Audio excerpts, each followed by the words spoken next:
നമുക്ക് കിരണിന്റെയും കല്യാണിന്റെയും വരാൻ പോകുന്ന ദിവസങ്ങളിൽ നല്ലൊരു കഥ കേട്ടാലോ? വീഡിയോ ഇഷ്ടപ്പെടുവാണെന്ന് ഹൈപ്പ് ചെയ്യാൻ മറക്കരുതേ. ആദ്യമായി കാണുന്നവരാണെങ്കിൽ സബ്സ്ക്രൈബ് ചെയ്യാനും മറക്കരുത് കേട്ടോ.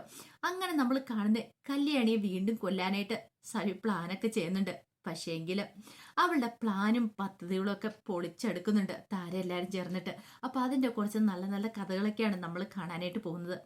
കഴിഞ്ഞ ദിവസം നമ്മൾ കണ്ടു, മനോഹറിന് ഭയങ്കര സന്തോഷമായിരുന്നു. തന്റെ മോളെയും കൊണ്ട് സരിയു വന്നു. സരുവിന് പഴയ ദേഷ്യമൊന്നുമില്ല. ഒരു പക്ഷെ താൻ ഇവിടുന്ന് പുറത്തിറങ്ങിയാലും അവളോ ആയിട്ട് നല്ലൊരു ജീവിതം തനിക്കുണ്ടാവും എന്നൊക്കെ മനോഹർ സ്വപ്നം കാണുന്നുണ്ട്. അപ്പൊ അതിനെക്കുറിച്ചൊക്കെ പ്രകാശിനോട് പറയണം. പ്രകാശിന് സന്തോഷമുള്ള ഒരു കാര്യം തന്നെയായിരുന്നത്. പ്രകാശനും അങ്ങനെ ഒരു കാര്യം ആഗ്രഹിച്ചിരുന്നു. കാരണം സരുവിന് മാറ്റം ഉണ്ടല്ലോ. അപ്പൊ മാറ്റമുള്ള ഉള്ളതുകൊണ്ട് ഇവർ രണ്ടുപേരും തമ്മിൽ നല്ലൊരു ജീവിതം ഉണ്ടാവണം. ഈ സമയത്ത് പ്രകാശിന്റെ മനോഹറിന്റെ സഹപ്രവർത്തനം അങ്ങോട്ട് വരുന്നത്, കൂടെയുള്ള ജയിൽസ് തടവുകാരെ അങ്ങോട്ടേക്ക് വരുന്നത്. അങ്ങനെ അവർ വന്ന് സംസാരിക്കുന്ന സമയത്ത് അവർ പ്രകാശിനെ കുറ്റപ്പെടുത്തി സംസാരിക്കുന്നുണ്ട്. ഇപ്പോഴല്ലേ നിങ്ങൾ നല്ലവനായത്, ഇതിനു മുമ്പ് എങ്ങനെയായിരുന്നു? ആ പാമ്പിടിച്ച് നിങ്ങളുടെ മോളെ കൊല്ലാൻ നോക്കിയതല്ലേ? നിങ്ങളുടെ മകനും നിങ്ങളും എല്ലാവരും കൂടെ ചേർന്നിട്ടില്ല അതിനൊക്കെ ശ്രമിച്ച ആ കഥകളൊക്കെ ഞങ്ങൾക്ക് അറിയാമെന്ന് പറഞ്ഞു. അതെല്ലാം കേട്ടിഞ്ഞപ്പോൾ പ്രകാശനും ഭയങ്കര ബുദ്ധിമുട്ടായി. പ്രകാശൻ പറഞ്ഞു, ശരിയാ നിങ്ങൾ പറഞ്ഞു, ഞാൻ എൻ്റെ മോളെ കൊല്ലാൻ ശ്രമിച്ചിട്ടൊക്കെയുണ്ട്. അത് പക്ഷേങ്കിൽ ഇപ്പോഴല്ല, കുറേ നാൾ മുമ്പായിരുന്നു. എന്തുകൊണ്ടാന്ന് വെച്ചാൽ അങ്ങനെയൊക്കെ സംഭവിച്ചു. പെൺകുട്ടികളെ ഇഷ്ടമില്ലാത്തൊരു നാട്ടിലായിരുന്നു ഞാൻ ജനിച്ചു വളർന്നേ. അപ്പൊ അതിൻ്റെതായ ഒരു ഇത് എൻ്റെ മനസ്സിലുണ്ടായിരുന്നു. അങ്ങനെയാണ് അതൊക്കെ സംഭവിച്ചത്. പക്ഷെ പിന്നീടാണ് എനിക്ക് മനസ്സിലായത് പെൺകുട്ടികളുടെ കുടുംബത്തിന്റെ ഐശ്വര്യമാണ് ഒരു വീടാണെങ്കിൽ ഒരു പെണ്ണ് വേണമെന്നുള്ള കാര്യം. പക്ഷെ അത് മനസ്സിലാക്കാൻ ഞാൻ കുറെ വൈകി പോയിട്ടുണ്ടായിരുന്നു. പിന്നീട് എനിക്ക് തോന്നി ഇനിയും ഞാൻ അവരെ ദ്രോഹിച്ചിട്ടുണ്ടെങ്കിൽ ദൈവം പോലെ എന്നെ വെറുതെ വിടില്ലെന്ന്. കാരണം കല്യാണി മോളെ ഞാൻ എപ്പോഴൊക്കെ ഉപദ്രവിക്കാൻ ശ്രമിച്ചിട്ടുണ്ടോ അപ്പോഴൊക്കെ എനിക്കിട്ട് പണി കിട്ടിയിട്ടുള്ളൂ. അവള് ദൈവാനുഗ്രഹമുള്ള കുട്ടിയാ. അല്ലെങ്കിൽ പിന്നെ അവൾ ജീവിച്ചിരിക്കുക. അവളെ ആരൊക്കെ കൊല്ലാൻ ശ്രമിച്ചെന്ന് പറഞ്ഞാലും അവളങ്ങനെ പെട്ടെന്നൊന്നും മരിക്കത്തൊന്നുമില്ല. അവളുടെ ആയുസ് ദൈവം തീരുമാനിച്ചിട്ടുണ്ട്. അതെത്താതെ അവൾക്ക് മരിക്കാൻ പറ്റില്ല. ഇപ്പൊ തന്നെ അവളുടെ പിന്നാലെ കൊലക്കത്തിയായിട്ട് ആരോ നടക്കുന്നുണ്ട്. എന്നിട്ട് അവളെ ഒന്നും ചെയ്യാൻ പറ്റിയില്ല. അത് കേട്ടപ്പോൾ മനോഹർ പറഞ്ഞു, അങ്കിളെ, ഒരുപക്ഷെ ആ ശത്രു അയാൾ ഇനിയും വരാതിരിക്കില്ല. എനിക്കറിയാടാ. പക്ഷെ എന്ത് ചെയ്യാൻ പറ്റും, ഞാൻ അകത്തായി പോയില്ലേ. അതുകൊണ്ടാണ് എനിക്കിപ്പോൾ പരോള് വേണമെന്ന് ഞാൻ കൂടുതൽ ആഗ്രഹിക്കുന്നത്. എത്രയും പെട്ടെന്ന് ഇവിടുന്ന് പുറത്തിറങ്ങണമെന്ന്. കാരണം ഞാനിവിടെ അകത്തുണ്ടെങ്കിൽ എനിക്ക് എൻ്റെ മോളെ രക്ഷിക്കാൻ പറ്റില്ല എന്നൊരു ചിന്തയൊക്കെ ഉണ്ട്. അതുകൊണ്ട് എനിക്ക് പുറത്തിറങ്ങിയേ മതിയാവുള്ളൂ പറഞ്ഞു. മനോഹർ പറഞ്ഞു, അങ്കിളിന് എന്താണെങ്കിലും അധികം വൈകാതെ പുറത്തിറങ്ങാൻ പറ്റും. അങ്കിളിന്റെ മോനെ കൊന്നതിന് തെളിവുകളും കാര്യങ്ങളൊന്നും ഇല്ലോ എന്ന് പറഞ്ഞു. ഇല്ലടാ, പക്ഷെ അവനെ ഞാൻ കൊന്നാന്നുള്ള കാര്യം ഞാൻ സമ്മതിച്ചിട്ടുണ്ട്, കുറ്റസമ്മതം നടത്തിയിട്ടുണ്ടെന്ന് പറഞ്ഞു. മനോഹർ പറഞ്ഞു, അതിന്റെ ആവശ്യം ഉണ്ടായിരുന്നില്ല അങ്കിളെ. അവനെപ്പോലൊരു ദുഷ്ടനെ തീർത്തിട്ട് അങ്കിള് ജയിലിൽ കിടക്കേണ്ട കാര്യമൊന്നുമില്ല. അങ്കിള് നല്ല പുറത്തിറങ്ങി അന്തസ്സായിട്ട് ജീവിക്കുക ചെയ്യേണ്ടത്. കാര്യം പറഞ്ഞ അങ്കിളുടെ മകനൊക്കെ തന്നെയാണ്. പക്ഷേങ്കിൽ അവനെ പോലൊരു ദുഷ്ടൻ അവന് നന്നാവാനായിട്ട് എത്രയോ അവസരങ്ങൾ കൊടുത്തതാ. എന്നിട്ട് അവൻ നന്നായിട്ടില്ലോ എന്ന് പറഞ്ഞു. അതേടാ, അതന്നെയായിരുന്നു. പക്ഷേങ്കിൽ എൻ്റെ മോനായി പോയില്ലേ അവന്. അവനെ കൊല്ലണമെന്ന് എനിക്ക് ആഗ്രഹം ഉണ്ടായിരുന്നില്ല. പക്ഷെ അവന്റെ കയ്യിരിപ്പോണ്ട അവനിങ്ങനെ ഒരു വിധി ഉണ്ടായത്. അവനോട് ഞാൻ കുറെ തവണ പറഞ്ഞതാ. പക്ഷെ എന്ത് ചെയ്യാൻ പറ്റും, അവന്റെ വിധി ഇതായി പോയെന്നൊക്കെ പറഞ്ഞു. പ്രകാശനം കൂടെ കയറിപ്പോയി. ഈ സമയത്ത് കിരണും കല്യാണിയും കൂടെ സരുവിനെ കുറിച്ച് സംസാരിക്കുക. സരുവിന് നല്ല മാറ്റമുണ്ട്. സരു തന്നെയാണെന്ന് മനോഹറിന്റെ അടുത്ത് കുഞ്ഞിനെ കാണിക്കാൻ കൊണ്ടുപോയെന്നൊക്കെയുള്ള കാര്യങ്ങൾ കല്യാണി കിരണിനോട് പറയും. കിരൺ പറഞ്ഞു, അതൊരു നല്ല കാര്യമാണ്. കാരണം അവൾക്കൊരു മാറ്റം നമ്മളും ആഗ്രഹിച്ചിരുന്നല്ലേ. അവൻ എന്താണെങ്കിലും പുറത്തു വരട്ടെ. അവന് ഇടയ്ക്കിടയ്ക്ക് പരോളിനിറങ്ങും. പിന്നെ അധിക ശിക്ഷയൊന്നും കിട്ടാൻ പോകുന്നില്ല. ആ ഗംഗാപ്രസാദിനെ പോലെ ഒരു ദുഷ്ടനെ അല്ലേ അവൻ തീർത്തിരിക്കുന്നേ. അതുകൊണ്ട് അവന് ശിക്ഷയിൽ എന്താള് ഇളവ് കിട്ടും. അങ്ങനെ ഇളവ് കിട്ടി അവൻ ഇങ്ങോട്ടേക്ക് വരണം. വരുന്ന സമയത്ത് നമുക്ക് അവരെ രണ്ടുപേരും കൂടെ ഒന്നിപ്പിക്കണമെന്ന് പറഞ്ഞു. കല്യാണി പറഞ്ഞു, അതെ, ഒന്നിപ്പിച്ചാൽ മാത്രം പോരാ, അവർക്ക് വേണ്ടിയിട്ട് എന്തെങ്കിലും ചെയ്തു കൊടുക്കണ്ടേ. ഇപ്പൊ സരുവ് നമ്മുടെ കമ്പനിയിലെ സ്റ്റാഫാണ്. പക്ഷെ അവൾക്ക് സ്വന്തമായിട്ടൊരു വീടില്ല. അവൾക്കും കുഞ്ഞിനും മനോഹറിനൊക്കെ ഒരുമിച്ച് താമസിക്കാനായിട്ട് ഒരു വീട് വേണ്ടെന്ന് ചോദിച്ചു. കിരൺ പറഞ്ഞു, അതൊക്കെ നമുക്ക് സെറ്റ് ചെയ്ത് കൊടുക്കാം. ആദ്യം അവൻ പുറത്തു വന്നോട്ടെ, അവൻ പുറത്തു വന്നു കഴിഞ്ഞാൽ ആട്ടേന്ന് പറഞ്ഞു. കല്യാണി പറഞ്ഞു, ഇത്ര പെട്ടെന്ന് സരുവിന് ഇങ്ങനെ മാറ്റം ഉണ്ടാവുന്ന ആരെങ്കിലും പ്രതീക്ഷയാണോ കിരണേട്ടാ? അവരിനി പുറത്തു വന്നിട്ടുണ്ടെങ്കിൽ ഉറപ്പായിട്ടും സരിയുമായിട്ട് നല്ല സന്തോഷമായിട്ട് ജീവിക്കും. ആ ഒരു കാര്യത്തിൽ എനിക്ക് നല്ല വിശ്വാസം ഉണ്ടെന്ന് പറഞ്ഞു. അവർ സരുവിനെ അന്ധമായിട്ട് വിശ്വസിക്കുന്നുണ്ടായിരുന്നു. ആ സമയം കിരൺ പറഞ്ഞു, എന്നാലും താരാൻ്റിയുടെ മനസ്സിൽ എന്താണെന്ന് അറിയാൻ കഴിയാത്ത ഇത്രയൊക്കെ ആയിട്ടും താരാൻ്റിയുടെ മനസ്സിലെ കാര്യങ്ങൾ എന്താണെന്ന് നമുക്കൊന്നും മനസ്സിലാക്കാൻ പോലും പറ്റിയിട്ടില്ലല്ലോ. അത് കേട്ടപ്പോൾ കല്യാണം പറഞ്ഞു, കിരണേട്ടൻ വിഷമിക്കൊന്നും വേണ്ട. താരാൻ്റിക്ക് ഇപ്പം പറയാൻ മടിയുണ്ടായിരിക്കും. പക്ഷെ ഞാൻ എന്താണെങ്കിലും ഒരു കാര്യം തീരുമാനിച്ചു. നാളെ ഞാൻ അങ്ങോട്ടേക്ക് പോകുന്നുണ്ട്. താരാൻ്റെ മനസ്സിലുള്ള എന്ത് കാര്യമാണെങ്കിലും അത് ഞാൻ പുറത്ത് കൊണ്ടുവരുമെന്ന് പറഞ്ഞു.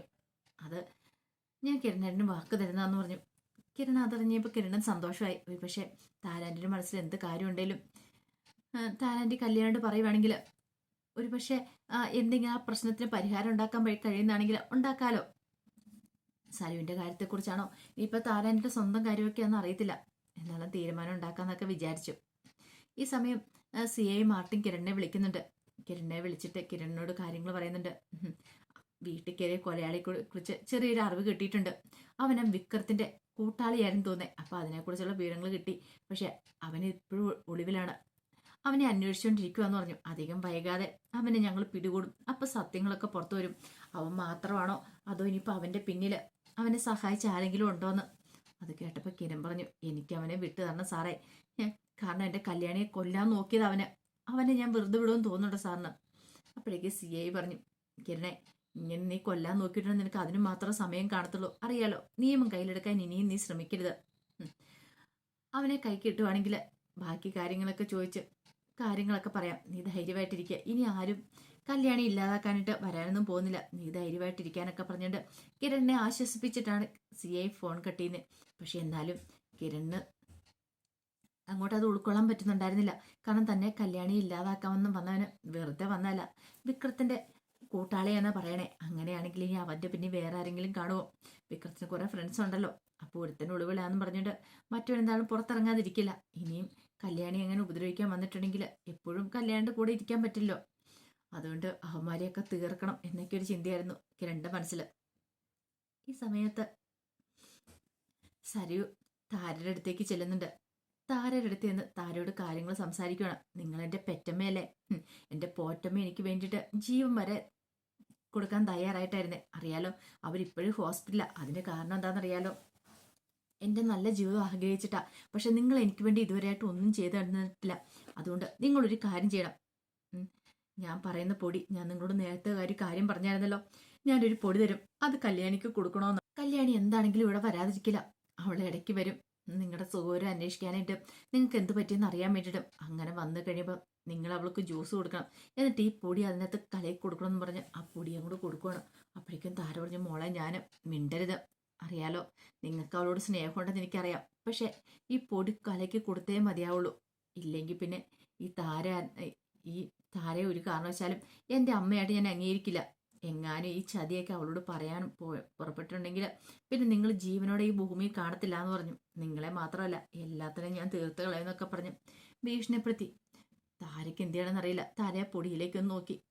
അപ്പോഴേക്കും സരിയ പറഞ്ഞു, നിങ്ങൾ കൂടുതലൊന്നും ആളാവൊന്നും വേണ്ട. അറിയാലോ, നിങ്ങൾക്ക് അവരെ തീർക്കാൻ പറ്റുമെങ്കിൽ എൻ്റെ മുഖത്ത് നോക്കി ഇപ്പൊ കാര്യം പറയണം. അത് കേട്ടപ്പം താരുണി, വേണ്ട ഞാൻ ചെയ്തോളാം എന്നൊക്കെ പറയണം. അങ്ങനെ തന്നെ വേണം. അറിയാലോ, ഈ മോൾക്ക് വേണ്ടിയിട്ട് നിങ്ങൾ അത്രയെങ്കിലും ചെയ്യണം എന്നൊക്കെ പറഞ്ഞു. അങ്ങനെ സരി അങ്ങോട്ട് പോയി കഴിഞ്ഞപ്പോൾ താരയ്ക്ക് എന്ത് ചെയ്യണമെന്ന് അറിയില്ല. വല്ലാത്തൊരു ടെൻഷനായി പോയി. ദൈവമേ, താനീ മഹാഭാവം ചെയ്തിട്ടുണ്ടെങ്കിൽ ദൈവങ്ങൾ പോലും തന്നോട് പൊറുക്കില്ല എന്നുള്ള കാര്യം അറിയാൻ താരയ്ക്ക്. കാരണം ആരും ഇല്ലായിരുന്ന സമയത്ത് കിരണം കല്യാണിയൊക്കെയായിരുന്നു തന്നോടൊപ്പം ഉണ്ടായിരുന്നേ. ഈ സമയത്ത് സരി എന്ത് ചെയ്തു, ശാരദ അടുത്ത് ഹോസ്പിറ്റലിലേക്ക് പോകണം. ഒരു കാരണവശാലും അവൾ അവിടെ വരണ സമയത്ത് താനവിടെ ഉണ്ടാവാനായിട്ട് പാടില്ല. അവൾ എന്താണെങ്കിലും ഇന്ന് വരും. കാരണം ഇടയ്ക്കിടയ്ക്ക് അമ്മയെ കാണാൻ വരുന്നുണ്ട്. അപ്പം ഇന്ന് വരുമായിരിക്കും. അപ്പോൾ അമ്മ ജ്യൂസിനകത്ത് ആ പൊടി കലക്കി കൊടുക്കും. അതോടുകൂടി അവളുടെ കഥ തീരും എന്നൊക്കെ ഒരു ചിന്തയായിരുന്നു. അങ്ങനെ എന്താണെങ്കിലും കല്യാണി പിന്നീട് താരയെ കാണാനായിട്ട് വരുന്നുണ്ട്. അങ്ങനെ താരയെ കണ്ട് സംസാരിക്കുകയാണ്. വിശേഷങ്ങളൊക്കെ ചോദിക്കുന്ന സമയത്ത് കല്യാണി പറഞ്ഞു, ആൻറ്റി എന്തിനാ ഇവിടെ നിൽക്കുന്നത്? ആൻറ്റി ഒരു കാര്യം ചെയ്യുക, തൽക്കാലത്തേക്ക് വീട്ടിലേക്ക് വാ. ഇപ്പൊ സരയു ഹോസ്പിറ്റലും ആണല്ലോ. അപ്പൊ പിന്നെ ഇവിടെ തനിച്ച് കിടക്കേണ്ട കാര്യമൊന്നും ഇല്ല എന്നൊക്കെ പറഞ്ഞ് നിർബന്ധിക്കുന്നുണ്ട്. താര പറഞ്ഞു, വേണ്ട മോളെ, അതിന്റെ ആവശ്യമൊന്നും ഇല്ല എന്ന് പറഞ്ഞു. ഞാൻ ഇവിടെ തന്നെ നിന്നോളാന്ന് പറഞ്ഞു. ആന്റിയുടെ ഇഷ്ടം. ആന്റിയുടെ മുഖത്തെ ആ സങ്കടഭാവം ഇതിനായിട്ട് മാറിയില്ലോ. എന്താ ആന്റി, എന്താണെങ്കിലും എന്നോട് തുറന്നു പറ. പരിഹാരം ഉണ്ടാക്കാൻ പറ്റുന്നതാണ് പരിഹാരം ഉണ്ടാക്കാന്ന് പറഞ്ഞു. താര ഒന്നിഴെന്നും പറഞ്ഞിട്ട് ഒഴിഞ്ഞു മാറിപ്പോയി. പിന്നീട് മോൾക്ക് കുടിക്കാൻ എടുക്കാന്നും പറഞ്ഞ് അകത്ത് പോയി ജ്യൂസൊക്കെ എടുക്കുവാണ്. ഈ സമയത്ത് സരു ഇങ്ങനെ ആലോചിക്കുക, ദേ ഇപ്പോഴെന്താണെങ്കിലും അവള് വന്ന് കാണും. അവള് വന്നു കഴിയുമ്പോൾ അമ്മ ജ്യൂസ് കൊണ്ടേ കൊടുക്കും. ജ്യൂസിനകത്ത് ആ പൊടി കലർത്തി കൊണ്ടേ കൊടുക്കും. ആ ജ്യൂസ് കുടിച്ചിട്ട് അവള് തറയിൽ വീണ് ഇല്ലാതാകും. കണ്ടു, ആ കിടപ്പ് കാണാൻ വേണ്ടിയിട്ടായിരിക്കും താൻ അങ്ങോട്ട് ചെല്ലുന്നത് എന്നൊക്കെ ഒരു ചിന്ത. ഇനിയിപ്പോൾ എന്ത് സംഭവിച്ചാലും തനിക്കൊരു പ്രശ്നമില്ല.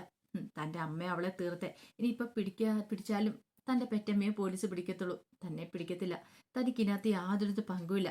അതുകൊണ്ട് ആ കാര്യത്തിൽ പേടി വേണ്ട എന്നൊക്കെയൊരു ചിന്തയായിരുന്നു സരുവിൻ്റെ മനസ്സിൽ. അങ്ങനെ സരു സ്വപ്നം കാണുവാണ് കല്യാണി വീഴുന്ന ആ ജ്യൂസ് കുടിച്ചിട്ട്. പക്ഷെ വെറുതെയാ, താരയ്ക്കൊരിക്കലും അങ്ങനെ ചെയ്യാൻ പറ്റില്ല. കാരണം താര തൻ്റെ മോളെപ്പോലെ സ്നേഹിക്കുന്ന കല്യാണി, അങ്ങനെയുള്ള കല്യാണിയെ കൊല്ലാനായിട്ട് താരയ്ക്ക് സാധിക്കില്ല. സ്വപ്നം കണ്ടതൊക്കെ വെറുതെയാവും. എന്താണെങ്കിലും താര ഒരു കാര്യം തീരുമാനിക്കും. ഇനി ഇതിങ്ങനെ വെറുതെ വിട്ടിട്ട് കാര്യമില്ല. സത്യങ്ങളൊക്കെ തുറന്നു പറയണം കിരണിനോടും കല്യാണിയോടും. അല്ലെങ്കിൽ കല്യാണിൻ്റെ മാത്രമല്ല കിരണിൻ്റെ ജീവനും ആപത്താന്നുള്ള കാര്യം മനസ്സിലാവും. അപ്പം അതിൻ്റെ വിശേഷങ്ങളൊക്കെ കാണാൻ പോകുന്നത്. ഇനി അതേ കാലം എന്താണെങ്കിലും സരുവിന് തൻ്റെ ചതി ഒളിപ്പിച്ചു വെക്കാനായിട്ട് പറ്റില്ല. സരയുവാണ് ഇതിൻ്റെയൊക്കെ പിന്നിൽ നിന്നുള്ള സത്യങ്ങളൊക്കെ കിരണും കല്യാണം അറിയാൻ പോവുക. അപ്പം ആ കഥകൾക്കായി നമുക്ക് എല്ലാവർക്കും കാത്തിരിക്കാം കേട്ടോ. ഒരിക്കൽ കൂടി എല്ലാവർക്കും ശുഭദിനം നേർന്നുകൊണ്ട് നിർത്തുന്നു.